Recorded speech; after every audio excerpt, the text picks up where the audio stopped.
கதையா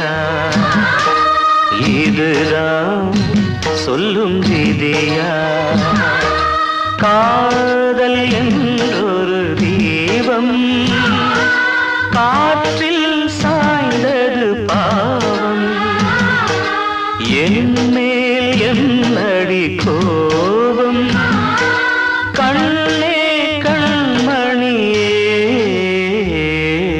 கனவா இல்லை கதையா இதுதான் சொல்லும் விதியா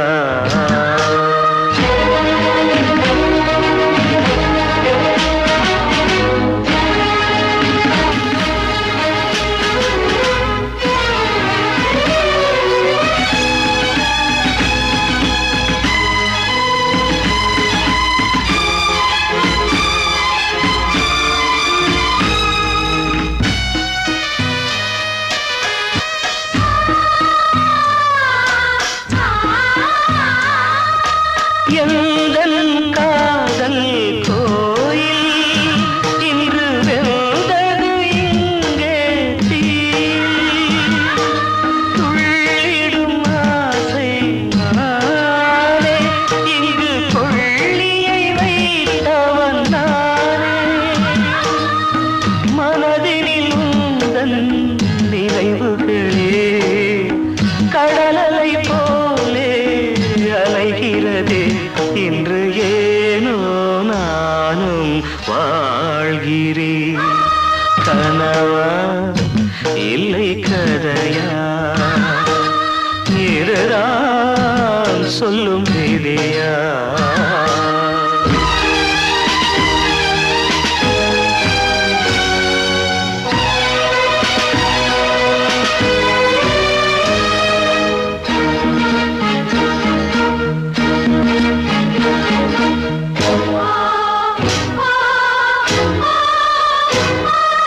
கண்களில் கண்ணீர் ஓடும் துன்பக் காவியம் நாளும் பாடும் உனக்கது எங்கே கேட்கும் இது ஊமையின் ராகம் ஆகும் மலர்வனம் இங்கே எரிகிறதே வசந்தத்தில் இலைகள் உதிர்கிறது இது நியாயந்தானா கண்மணி கனவா இல்லை கதையா இதுதான் சொல்லும் விதியா காதல் என்றொரு தீபம் காற்றில் சாய்ந்தது பாவம் என் மேல் என்னடி கோபம்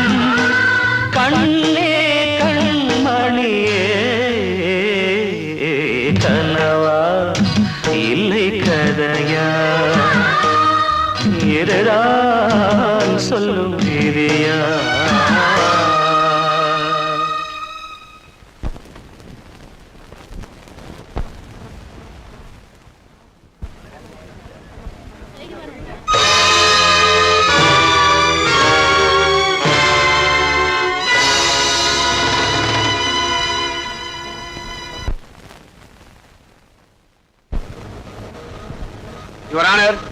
குற்றவாளி கொண்டிருக்கின்ற குமார் தன்னுடைய காதலி தேவியின் நடத்தை மீது சந்தேகப்பட்டு அவளையும் அதற்கு காரணமாக இருந்த தியாகுவையும் கொடூரமான முறையிலே கொலை செய்திருக்கிறார். ஆகவே இந்த வழக்கை தீர விசாரித்து குற்றவாளிக்கு தகுந்த தண்டனை வழங்குமாறு கனம் கோட்டார்களை தாழ்மையிடம் கேட்டுக்கொள்கிறேன். That's all your honour. Mister Kumar, உங்க தரப்பில் வாதாட வக்கீல் யாராவது வேண்டுமா? வேண்டாம், எனக்கு இரவல் குரல் தேவையில்லை. நான் சொந்த குரல்லே பேசுவேன். என்ன சொல்றீங்க? வக்கீல் தேவையில்லை, எனக்காக நானே வாதாடிக்கிறேன். Yes, proceed. Thank you your honour. முதலில் மிஸ்டர் ராஜாவை விசாரிக்க விரும்புகிறேன். Permission granted.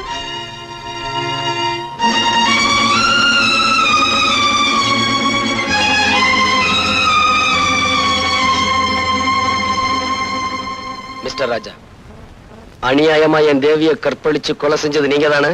போய் அதை தடுக்க முயற்சி செஞ்ச என் ஃப்ரெண்டு தியாகுவை நீங்க தான் கொலை செஞ்சீங்க. அப்பட்டமான போய். இல்ல, கடந்த 15ஆம் தேதி சாயங்காலம் 5 மணில இருந்து 7 மணிக்குள்ள அவங்க 2 பேரையும் நீதான் கொலை செஞ்ச. நீங்க குறிப்பிட்ட 15ஆம் தேதி அன்னைக்கு சாயந்தரம் 6 மணில இருந்து 7 மணி வரைக்கும் நான் எங்க இருந்தேங்கிறத மதிப்பிற்குரிய எஸ்பி அவர்களை விசாரிச்சீங்கன்னா அவரே சொல்வார்.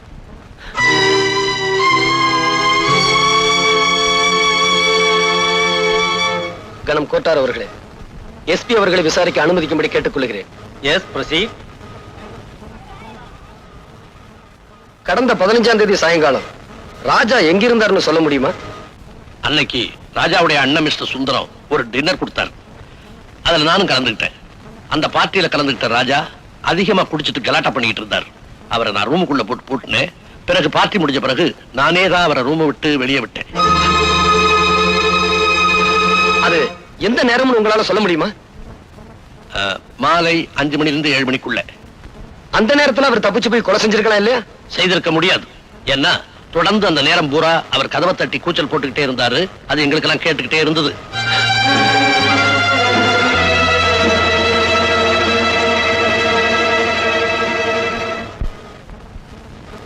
யுவர் ஆனர், எஸ்பியுடைய சாட்சியத்திலிருந்து ராஜாவுக்கும் இந்த கொலைக்கும் எந்த விதமான சம்பந்தமும் இல்லை என்று தெளிவாக தெரிகிறது. மேலும் இந்த கொலையை பற்றிய உண்மைகள் வெளிப்பட கைரேகை நிபுணர் கைலாசத்தையும் போஸ்ட்மார்ட்டம் செய்த டாக்டர் கோபியையும் விசாரிக்க அனுமதி கோருகிறேன். S, proceed. மிஸ்டர் கைலாசம், கொலை செய்வதற்கு உபயோகப்படுத்தப்பட்ட துப்பாக்கியில் இருந்த கைரேகை யாருடையது என்று உங்களால் சொல்ல முடியுமா? தாராளமா சொல்ல முடியும். துப்பாக்கி இருந்த கைரேகையும் மிஸ்டர் குமாருடைய கைரேகையும் ஒண்ணுதானே. நான் பல வேதைகள் நடத்தி யூ மீன் சோதனைகள்? பல சோதனைகள் நடத்தி நானே கண்டுபிடித்தது ஒரு ஆனர். துப்பாக்கியில இருக்கிற கைரேகை என்னுடையதான்னு நீங்க எப்படி உறுதியா சொல்றீங்க? Great insult your honour. துப்பாக்கியில இருக்கிறது இவருடைய கைரேகை தான்.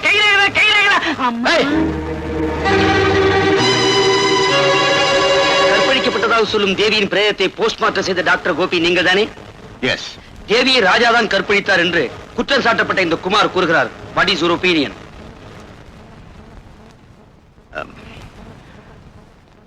மருத்துவ பரிசோதனையில் தேவியை யாரும் கற்பழிக்கவில்லை என்பதை தெளிவாக தெரிந்து கொண்டேன்.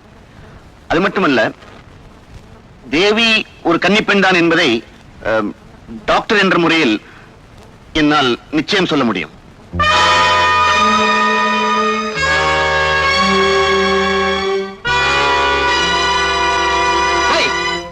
கண்ணகி இந்த கோர்ட்டுக்கு வந்தா அவ கற்பு கரசிதாங்கிறதுக்கு என்ன சாட்சி அப்படின்னு கேட்டு அவளையும் நடத்த கட்டவன் சொல்லிடுவீங்க.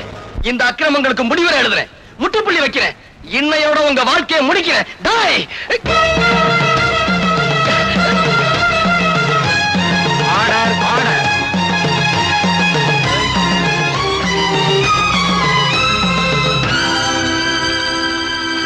சந்தர்ப்ப சாட்சியங்களை வைத்து பார்க்கும்போது குற்றம் சாட்டப்பட்ட குமார் தான் இந்த கொலையை செய்திருக்கிறார் என்று தெரிகிறது. நீதிமன்றத்தில் அவர் செய்த குழப்பங்களை வைத்து பார்க்கும் போதும் அவர் குற்றவாளி என்று மேலும் உறுதியாகிறது. எனவே குற்றவாளியான குமாருக்கு கடுங்காவல் தண்டனை விதித்து தீர்ப்பளிக்கிறேன்.